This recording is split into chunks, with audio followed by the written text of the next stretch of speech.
और वो तो जहान में सबसे बड़ा है, भगवान जैसा कोई नहीं। आइए इस प्रातःकालीन शुद्ध सात्विक बेला में आदरणीय आचार्य जी ने बहुत ही सुमधुर भजन सुनाए हैं। और ये जो लाइव प्रसारण, ये वीडियो बना करके आदरणीय राम स्वरूप आचार्य जी के पौत्र हैं आदरणीय अनुराग आर्यव्रता जी, इनके लिए भी मैं चाहूँगी इनके पुरुषार्थ के लिए एक बार जोरदार ताली बजा करके सभी स्वागत कीजिएगा, क्योंकि इसको प्रसारित करने का कार्य सोशल मीडिया पर आदरणीय भ्राता अनुराग आर्य जी कर रहे हैं। इनका पुरुषार्थ वंदनीय है, इसलिए आप सभी इनके चैनल वैदिक दर्पण हिसार के नाम से है, सभी अधिक से अधिक संख्या में सब्सक्राइब करें और इन्हें सपोर्ट करें, सहयोग समर्थन करें।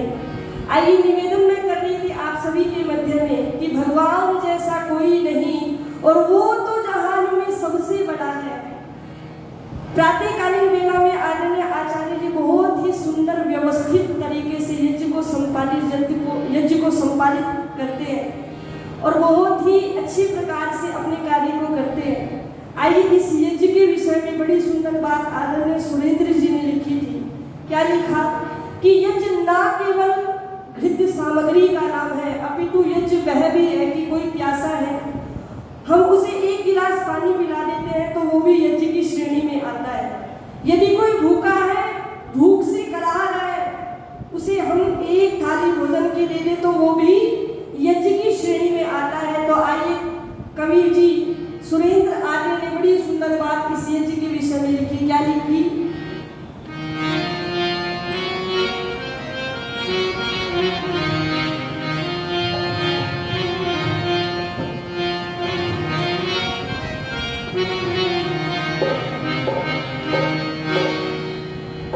बिना भजन के संध्या हवन के जीवन जोत जगेना, यज्ञ बिना भी क्या जीना, हवन बिना भी क्या जीना, सारे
बिना भजन के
इसलिए वो बड़ी सुंदर बात कही, क्या कहा, दो दिल का डेरा जग का है मेरा, दो दिल का डेरा जग का है मेरा, किसका हमेशा रहा है ठिकाना, किसका हमेशा रहा है ठिकाना, कोई आए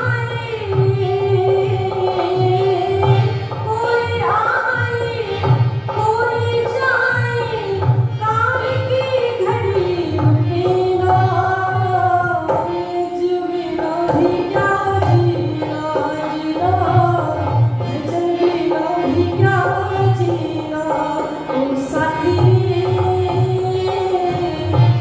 बिना भी क्या जीना जीना, हमें बिना भी क्या जीना।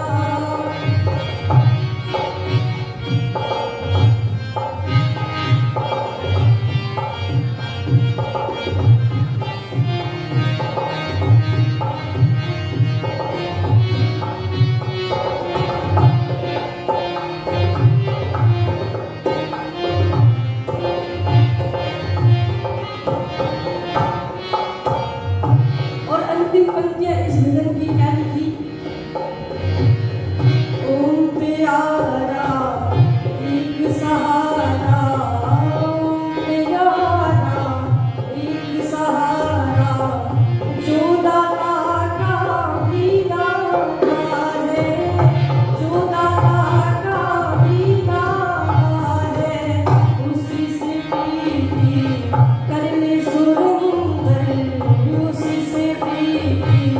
कर ले सुरेंद्र, मुक्ति पड़े जो तू चाहता है, मुक्ति पड़े जो तू चाहता है, कि श्वास श्वास पे ओम भज, व्यथा श्वास ना खोई, और ना जाने इस श्वास का कभी आवन होई ना होई, क्योंकि ये हमारा जीवन पल प्रति क्षण निरंतर घटता चला जा रहा है, हमारी आयु निश्चित घटती चली जा रही है। पहले हमारा बचपन आता है, उसे हम सारा पूरा दिन खेलने में व्यतीत कर देते हैं, खेल खिलौनों में व्यतीत कर देते हैं, उसके बाद जवानी आती है तो आलस्य प्रवाद में नींद में हम उसे गवा देते हैं, और लेकिन जब सिर पे बुढ़ापा आ जाता है तो क्या होता है, अपने शरीर को, अपने चेहरे को देख करके व्यक्ति पश्चाताप करता है कि अपना जीवन तो मैंने व्यर्थ के कार्यों में व्यतीत कर दिया, लेकिन जो प्रभु का मुख्य नाम लेना था, निज नाम लेना था, उस प्रभु का चिंतन भजन यज्ञ आदि अनुष्ठान करना था, ऐसे श्रेष्ठ कार्य को तो मैंने किया ही नहीं। इसने कहा क्या, ओम प्यारा एक सहारा, ओम प्यारा एक सहारा, जो दाता का भी दाता है, जो दाता का भी दाता है, उसी से प्रीति कर ले सुरेंद्र,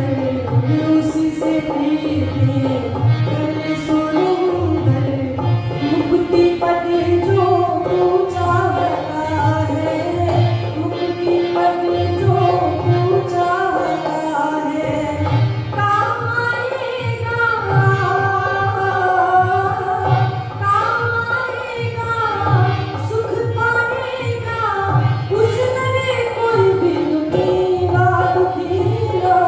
यज्ञ बिना भी क्या जीना जीना, हवन बिना भी क्या जीना, ओ बंधुरी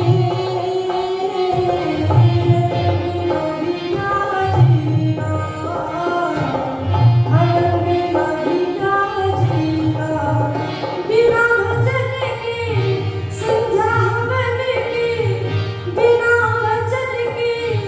संध्या हवन की, जीवन ज्योति जगेगा, बिना भी क्या जीना, हवन बिना भी क्या जीना जीना, हवन बिना भी क्या जीना, ओ साथी रे, बिना भी क्या जीना।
जीवन ज्योति जगे ना,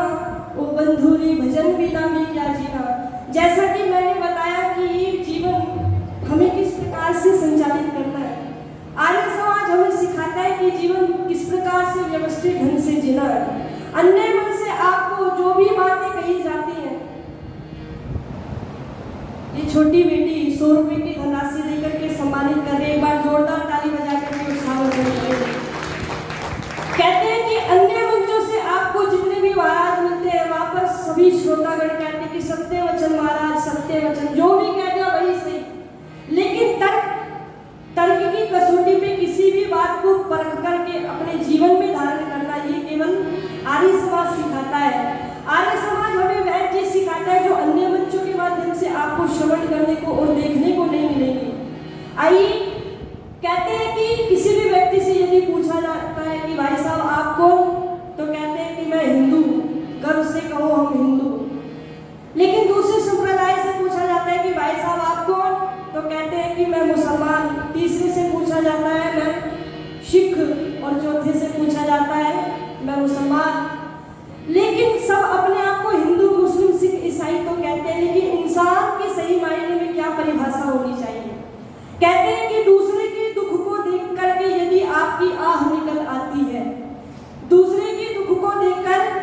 यदि आपकी आह निकल आती है, तो बस इतनी सी बात आपको इंसान बनाती है, बस इतनी सी बात आपको इंसान बनाती है।